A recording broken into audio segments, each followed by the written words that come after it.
yoo mooy yoo dafa ñëwoon wax yaayam na ko man fu ma romb dañ may tàcc parce que damaa am bayre yaayam na ko tàcc yooyu nag moo lay rey kon yemal nga réglé nga xam ne yow amoo représentativité amoo légitimité wu opposé ñi fi ne ñi leen waroon a opposé mooy ñu demoon élection te ñooñu ñu ci bëri ñu ngi toog noppi ñi nga xam ne ñoo ciy wax ay Thierno Alassane Sall ba ci Thierno Bocoum bi nga xam ne il est aigri sax ñoom ñaar ñëpp ñaari Thierno yi mais au moins sax ñoom bu ñuy tontu dinañ argumenté quoi rawatina ak Thierno Alassane Sall moom day argumenté Thierno Bocoum léeg-léeg mu dugal affaire u en mais du tudd affaire de ay mërs ak ay attaque yoo xam ne amul benn sens quoi Thierno Bocoum dina def attaque personnelle bien sûr parce que moom dafa bañ waa ji moom it dafa raté train de l'histoire parce que bu sañoon dugg ci train bi bokk ci ñi nga xam ne ñoom ñoo jiite réew mi instant bi daf cee waroon a bokk mais rëy ak bon ak soxor ak xol bu ñuul moo ko jàpp mais ñoom au moins sax bu ñuy wax dinañ contrôler seen wax ba duñ saaga mais yow ñoom lu nekk ci ñoom yow loolu nga boole aigri bon rëy soxor fiir jalousie bu métti boole ka ak ay insulte loolu nag duñ ko nangu dañ lay avertir ah fii kenn du fi nangu ay saaga billahi wallahi wa tallahi nous sommes dans un état de droit nous sommes en démocratie mën nga opposé wu waxal ba sa ñeex sax yàpp waxal ci réew mi critiquer ci gestion bi mais pas ay saaga duñ la ko permettre te suñ la ko waxee rek bu eboo nga gëm ko sa rewaande gii nii nga nekkee day dakk par force dina dakk ci nii wala mu dakk ci naa provocation ngay def pour bëgg ay ku la tëj ak yooyu kenn du la fi nekk di la yóbbu ay justice di la traîner ngay dem ak ñëw nga bëgg ko politiser jàpp na ay l'opposant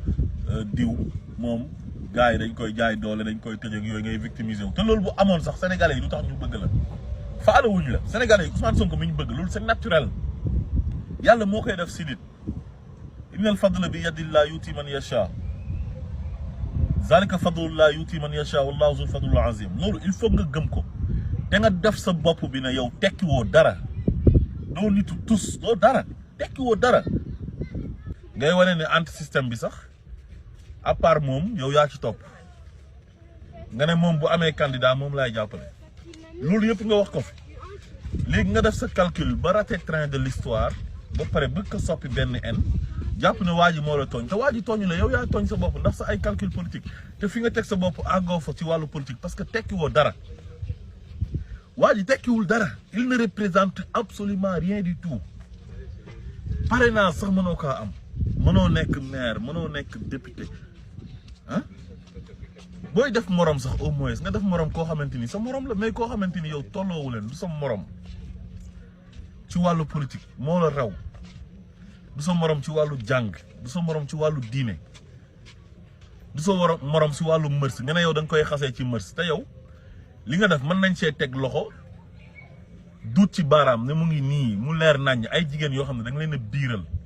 koo xam ne dafa nekkoon sa employé nekk animatrice di fa animé nga profité ci vulnérabilité am ëmbal ko parce que yow yaay patron bi am nga xaalis moom elle est vulnérable dafa ñëw di wër liggéey xale bu rafet la au lieu que nga takk ko nga biiral ko xam nga kon loolu leer na yow sax xaste yi ngay xas nit ñi yow xas la moo gën a yomb parce que xasit nga def fi lu ne weng ñetti nit nga biiral leen ñetti jigéen yoo xam ne nit ñi xam nañ leen di leen gis toujours kenn ki nekkoon sa employé kenn ki ñëpp xam nañ ko temps yële mu doon maye doomam loolu leer nañ nit ñi xam lépp mais masuñoo dugg ci loolu parce que sa vie privée la ñun concerné wuñu mais boo demee ba jël kilifa gu toll ni Ousmane Sonko nekk premier ministre du Sénégal nekk kilifa ay nit topp ko yaakaar ko ah nga iñaanee ko jàpp na yow yaa waroon a mel noonu te yow amoo dayoo boobu noonu pour mel noonu yàlla mayu la loolu nga weddi li yàlla dogal ba pare bëgg ko soppi ay saaga loolu duñ la ko permettre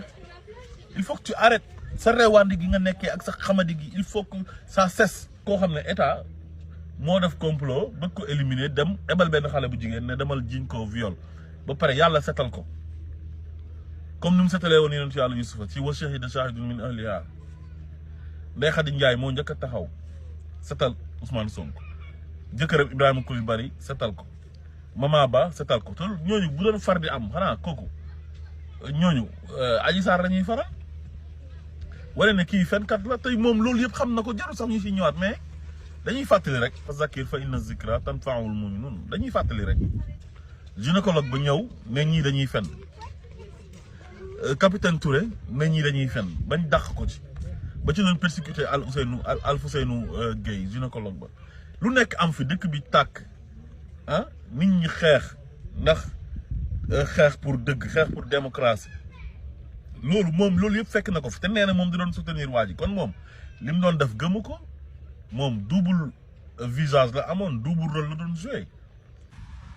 te bu mu demee tribunal kenn attewu ko ci loolu ay corruption de la jeunesse yi fu caaxaan yooyu te ñëpp xam nañ ne Macky Sall moo préparé ay juge am pour lan pour rendre ko inéligible pour Macky Sall mën a toog def 3e mandat éternisé loolu ñun ñëpp fi la ñu fekk loolu moo tax xale yi wàccoon ci mbedd mi di xeex gis nga mënuñoo nekk ci benn réew boo xam ne da nga ne yow da ngay politique te amoo argument soo amul argument da ngay noppi mais politique kenn du ko defee en Macky Sall digganteem ak Ousmane Sonko demoon na ba am animosité mook ay nitam Macky Sall ak ay nitam ay nitu Ousmane Sonko tamit ak nitu Macky Sall mais est-ce que mas nga dégg Ousmane Sonko saaga Macky Sall wala mu saaga Mariam Faye wala mu dugg ci vie privée Macky Sall mais Ousmane Sonko heure bu attaqué rek day attaqué dans le cadre de la gestion li nga xam ne ñun ñoo ko bokk quoi dans le cadre de la République xam nga wax ci suñu ay ressources minières suñu ay ressources naturelles ci loolu la daan wax mais leneen daaw ko wax parce que loolu moo ñu boole réew mi ñu boole ak li ñu dénk Macky Sall ci loolu la am droit wax mais amul droit di dugg ci vie privée Macky Sall mais yow su fekkee nit ki dafa wax tuddul sax sa tur nga génn nan dañ koy saaga di ko xas ba pare nag di mbuboo sëñ Touba mais nit mënoo di mbuboo sëriñ Touba ba pare fu ñu la fekk ngay wax ay wax yu ñaaw ay wax yu salte di xaste ah te njëkkoon na ko def ci Massalikul Jinaan ñëw fa di wax ay waxu nonsense quoi ay balivernes di raconter du n'importe quoi ci jour Tabaski nga xam ne ay baalante ak moo fa war a am c'est un jour de communion ah nga ñëwaat à 2 jours di màggal mu ñëwaat di saaga koo xam ne kilifa la premier ministre du Sénégal mënoo wax ne lii la ma def lu dul dama ko daan xeex ci suuf di wane ne moom laa àndal ci kaw léegi jàppoon naa ne Macky Sall da koy éliminer ba ma kontaan waa ji def contournement ndax Macky Sall ba falu moo candidat yam donc yow loolu métti na la mais bu ko soppi ay saaga yow kan mooy jël Sénégal naan dala koy jox yow xamoo sa bopp parce que yow mënoo nekk chef de quartier bay nekk un président de la république yow ki ngay jéem a diiranteel mbagg kooku àdduna mënta yàgg ba mu nekk sa morom comme yàlla ak yàlla te li ngay def nii yow da ngay gën a toroxal sa bopp da ngay gën a ridiculiser sa bopp parce que façon bi ngay politiquer sénégalais yi soxla wuñ ko te yow da ngaa jàpp ne Ousmane Sonko comme moog Macky Sall dualité la woon fu ñu tuddee Macky Sall tudd Ousmane Sonko ak ñu Ousmane Sonko daan tàkkalee Macky Sall pour yow noonu nga war a def pour am li Ousmane Sonko am loolu mënul nekk contexte yi du benn jamono yi du benn.